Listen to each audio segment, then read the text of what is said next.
Okey, ni 133. Belakang 133. Ini pun 133. Okay, so ini pun 133.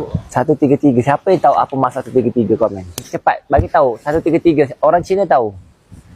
Satu jangka hidup. Yes, maksudnya hidup, maju. Syirik lah papa ni. Ayo, aku tak kata. Okey, korang kena faham tau. Aku tak percaya benda ni. Ya, ni hobi je. Syirik ke dik kalau kita suka nombor plate ni dik? Orang Melayu ni dah suka sangat lah macam syirik ke?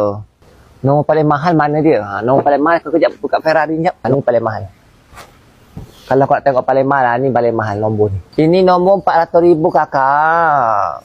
So bagi papa tak salah pun. Kalau kita nak reward anak kita, tak salah.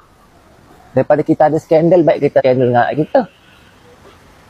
Betul tak? Daripada kita belikan untuk orang yang ada pahala, baik kita belikan untuk anak kita. Daripada kau pergi